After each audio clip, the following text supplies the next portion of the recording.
তখন আমার চোখ দিয়ে পানি বেয়ে পড়ে এবং আমি ফিল করেছি যে এই পতাকাকে আমি সারা পৃথিবীতে আমি নিয়ে যাব।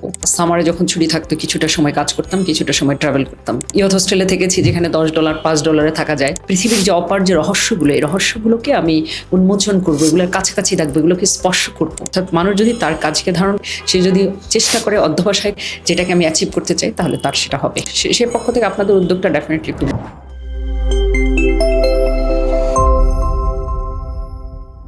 হ্যালো, আসসালামু আলাইকুম সবাইকে।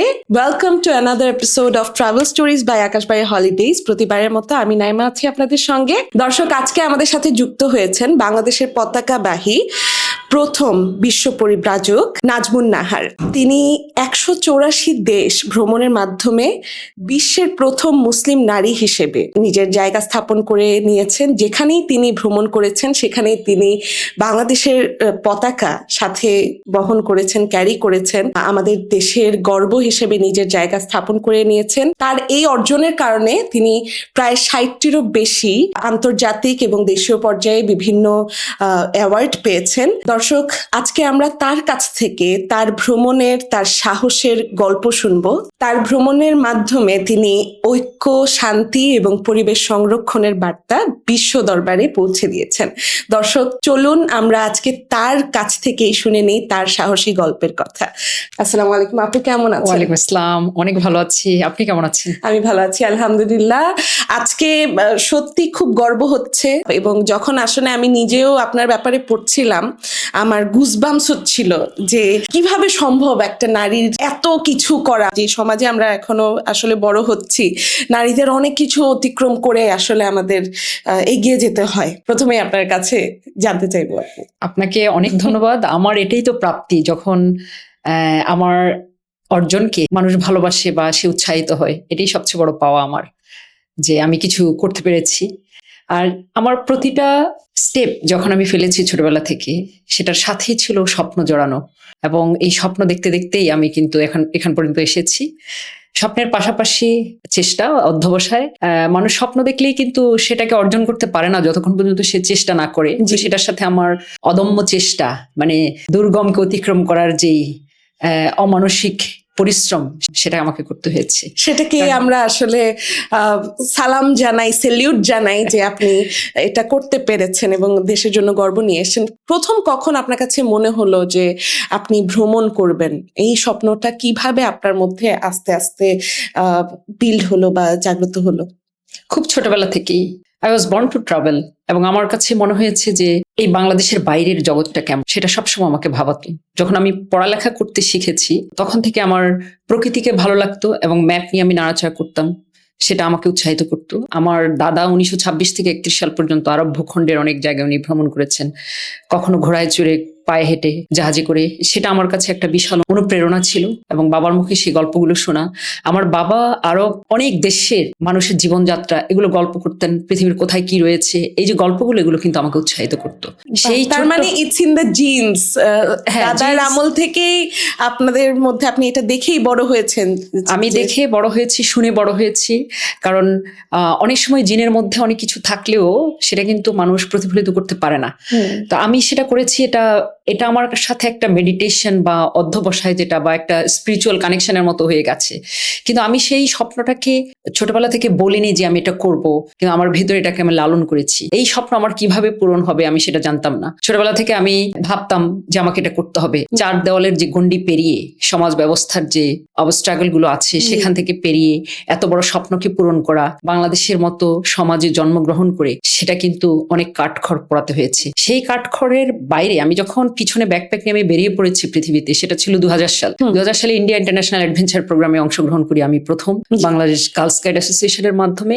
সেখানে অনেক দেশের ছেলেমেয়েরা অংশগ্রহণ করেছে। তখন এটা একটা অ্যাডভেঞ্চার প্রোগ্রাম ছিল, যেটা রক ক্লাইম্বিং করা, এক পাহাড় থেকে আরেক পাহাড়ে দড়ির উপর দিয়ে যাওয়া, তারপর বিভিন্ন ধরনের যে হার্ড অ্যাক্টিভিটিস গুলো, সেগুলো আমাদেরকে করতে হয়েছে। জঙ্গলের মধ্যে তাঁবু করে থাকা, পঞ্চপাণ্ডবের কেবের ভিতর যাওয়া, অন্ধকারের ভিতরে ঝর্ণার পানিতে গোসল করা, এই যে বন জঙ্গল, পাহাড় পর্বত, পানি, এটার মধ্যে একটা প্রথম অ্যাডভেঞ্চারটা সেটা আমি শিখেছি। এবং তখন ওটা অনেক হার্ড ছিল।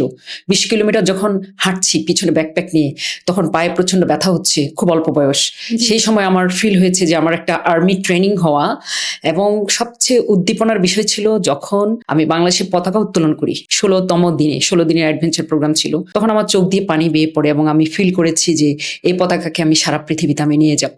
সেই যে আমার স্বপ্ন, মানে আমার ফার্স্ট স্টেপ শুরু, আমার স্বপ্নের প্রথম ধাপ আমার শুরু হয়েছে যখন আমি ফিরে এসেছি। ফিরে আসার পরে আমি চিন্তা করলাম যে আমার একমাত্র উপায় হচ্ছে খুব ভালো মতো পড়াশোনা করা, এই বাংলাদেশ থেকে বেরিয়ে পৃথিবীকে দেখার জন্য।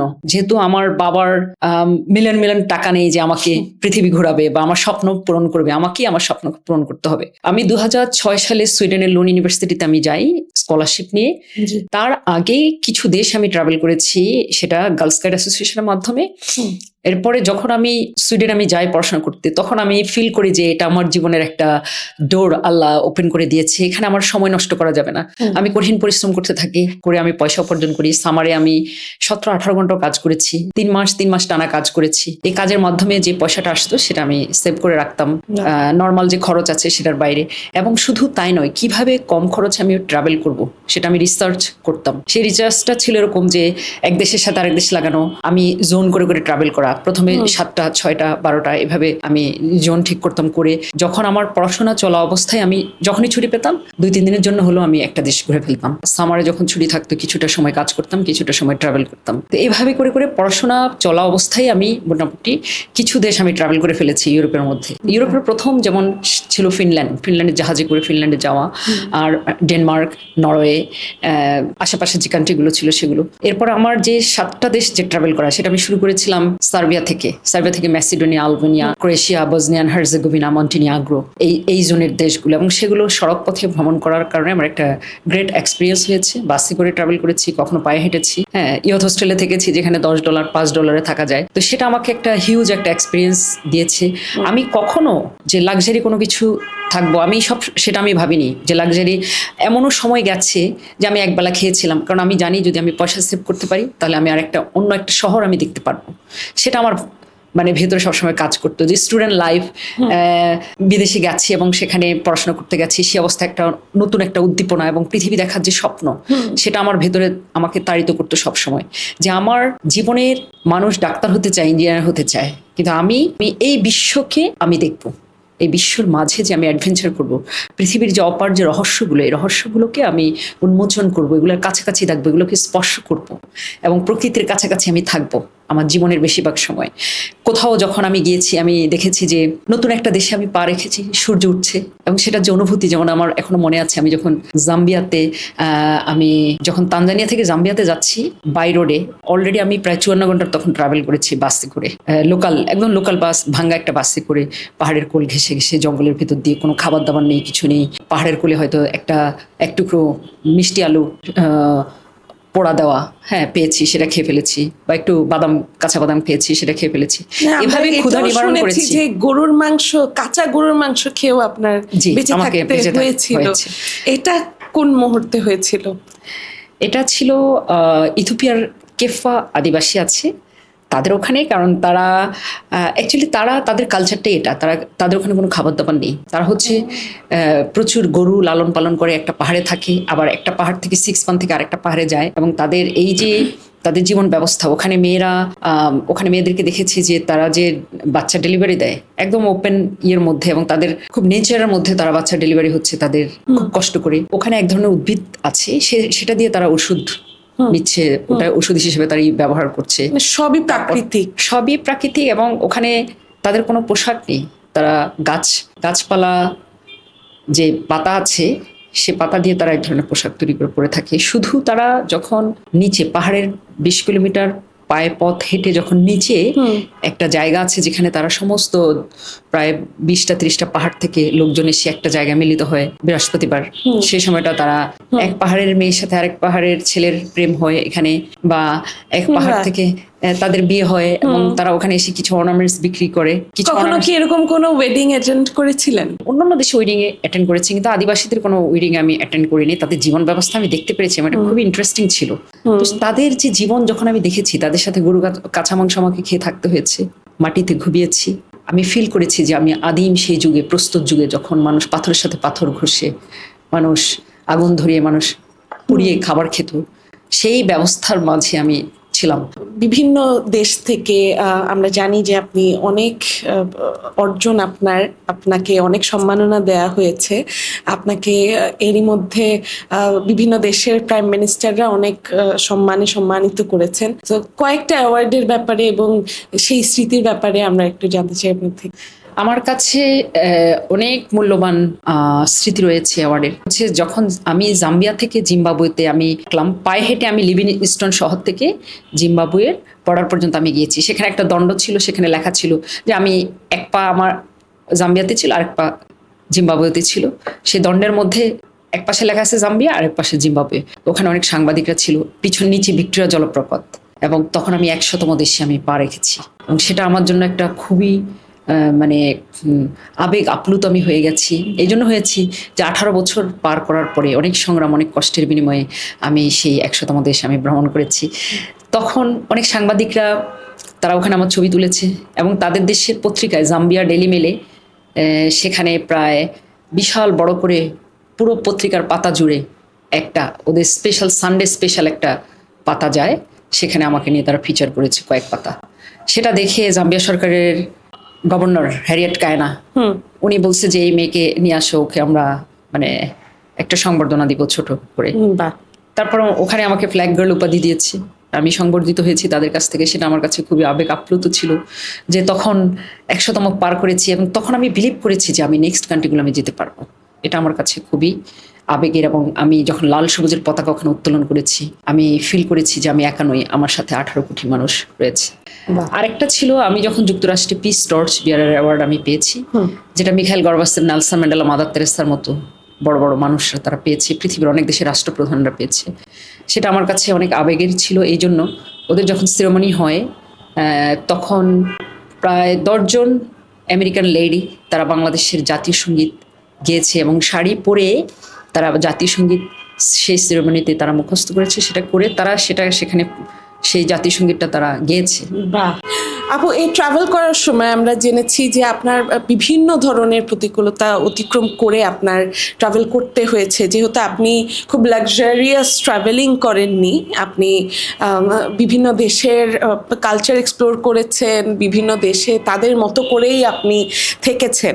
সো এই জার্নিতে কি কি প্রতিকূলতা আপনার সামনে এসেছে এবং সেগুলো আপনার অতিক্রম করতে হয়েছিল সে সময়? অগণিত প্রতিকূলতা, প্রতিটা স্টেপে প্রতিকূলতা ছিল। 14,200 ফিট যখন আমি ট্রাভেল করেছি পেরু রেইনবো মাউন্টেনে, সেখানে শ্বাসকষ্ট হতে মরে যেতে লেগেছিলাম, এবং সেখানে একটা ছেলে আমাকে বাঁচিয়েছে ইনহেলার দিয়ে। যখন আমি পর্বত চূড়ে আমি উঠে গেছি, তখন আমি ফিল করেছি যে আমি আসলে আমার স্বপ্নকে আমি জয় করতে পেরেছি, এবং সেখানে লাল সবুজের পতাকা উড়িয়েছি। সেটা ছিল আমার কাছে খুবই মজার। এবং যখন চিলির আতাকামা, যেখানে 100 বছর বৃষ্টি হয়নি, সেই জায়গায় গিয়েছি, সেখানে স্কিন ফেটে ফেটে ব্লাডের মতো বের হয়েছে, এবং সেখানে যাওয়ার পর আমার ফিল হয়েছে যে আমি চাঁদের মাটিতে আছি। কারণ ওখানকার মাটিগুলো মানুষ চাঁদে যাওয়ার আগে রিসার্চ করে, এবং ওটা ওরকম গ্লাসিয়ার পড়া কেমন যেন একটু ওরকম। হ্যাঁ, এটা লুনার দ্য ভ্যালি অ্যাকচুয়ালি। আচ্ছা, তো চাঁদের মাটি অ্যাকচুয়ালি বলা যায়। ওই ধরনের ওয়েদার, মাটি, পাহাড়, সবকিছু দূরে গ্লাসিয়ার, সেটা যেমন ইন্টারেস্টিং ছিল, খুবই সুন্দর। ওখানে ক্যাম্পিং করেছিলাম, তেমনি ওটা একটু কষ্টকর ছিল ওই ওয়েদারে বেঁচে থাকা, সার্ভাইভ করা। এছাড়া অনেক ভয়ঙ্কর পরিস্থিতির মুখোমুখি হয়েছি।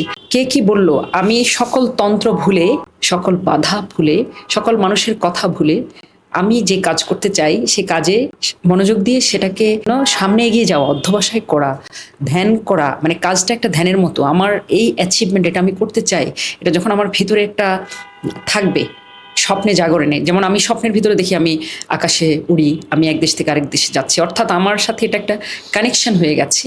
অ্যাডভেঞ্চার, ওয়ার্ল্ড অ্যাডভেঞ্চার, যেটা একটা কানেকশন হয়ে গেছে আমার সাথে। এই কানেকশনটা আমার মনে হয় যে এটা আমি ধারণ করেছি। অর্থাৎ মানুষ যদি তার কাজকে ধারণ করে, সে যদি চেষ্টা করে, অধ্যবসায় করে যেটাকে আমি অ্যাচিভ করতে চাই, তাহলে তার সেটা হবে। যেহেতু আকাশবাড়ি হলিডেজ ট্রাভেল স্টোরিজ অনুষ্ঠানটি নিয়ে এসছে দর্শকের জন্য, আমি একটু আকাশবাড়ি হলিডেজ সম্পর্কে একটু আপনার থেকে জানতে চাই, বা এই ব্যাপারে ট্রাভেল এজেন্সির ব্যাপারে ইন জেনারেল জানতে চাই। যদিও আপনি বলেছেন যে আপনি নিজেই নিজের সব কিছু অ্যারেঞ্জ করে সবসময় আপনি ট্যুর করেছেন, কোনো এজেন্সির সাথে আপনি করেননি, কিন্তু সাধারণ মানুষ, কিছু মানুষের জন্য আকাশবাড়ি হলিডেজেরও কিন্তু এই উদ্দেশ্যটা ছিল যে ট্রাভেলিং, যেটা বাংলাদেশের মানুষের জন্য চিন্তা করাও খুব দুষ্কর ছিল একটা সময়ে। তো খুব কম মূল্যে আমাদের কিছু প্যাকেজ এরকম আছে যে খুবই কম মূল্যে স্বল্প খরচে মানুষের জন্য ট্রাভেলিংকে, ভ্রমণকে আরো ইজি করে দেওয়াটা, এটা আকাশবাড়ির একটা মূল মন্ত্র ছিল। এবং অনেকটা এই জন্য আমাদের ট্যাগলাইন হচ্ছে যে জাদু জানে আকাশবাড়ি হলিডে, যে এত কম মূল্যে এত কম রেটে সবকিছু অ্যারেঞ্জ করে দেওয়া একটা ট্রাভেল এজেন্সির পক্ষে, এবং তাও আবার 16 বছর ধরে আমরা ইন্ডাস্ট্রিতে আছি, সবকিছু মিলে we are the pioneers of travel agencies. যে প্রথম বাংলাদেশে এইরকম একটা ইন্ডাস্ট্রি শুরু হয়েছে ট্রাভেল ইন্ডাস্ট্রিতে। আর এটার গুরুত্বটা আপনার কাছে কতটুকু মনে হয়? প্রত্যেকটা ভালো কাজ, সুন্দর কাজ, সেটা ডেফিনেটলি গুরুত্বপূর্ণ। কারণ সবসময় প্রফিটের কথা চিন্তা না করি, যখন আপামর জনসাধারণের কথা মানুষ চিন্তা করে, তার কাজের মাধ্যমে করে, তখন কিন্তু মানুষের জন্য সহজ হয়ে যায়। এবং এটা আসলে কি ব্যবসা করে অনেক টাকা কামানো, সেটাই যদি মানুষের উদ্দেশ্য হয়, সেটার থেকে, সেই চিন্তা থেকে বাইরে হয়ে যদি যে বিস্তর মানুষের যেন একটা ফ্যাসিলিট হতে পারে, সেজন্য হ্যাঁ ওটা চিন্তা করে, সেটা ডেফিনেটলি খুব ভালো উদ্যোগ। সে পক্ষ থেকে আপনাদের উদ্যোগটা ডেফিনেটলি। দর্শক, আপনাদেরকে অনেক অনেক ধন্যবাদ আমাদের সাথে এতক্ষণ সময় দেওয়ার জন্য। আশা করি আবারও নতুন কোনো একটি এপিসোডে দেখা হবে, নতুন কোনো একজন অতিথিকে নিয়ে, নতুন ভ্রমণের কাহিনী নিয়ে।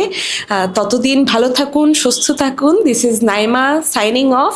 Keep travelling, keep dreaming with Akashbari holidays.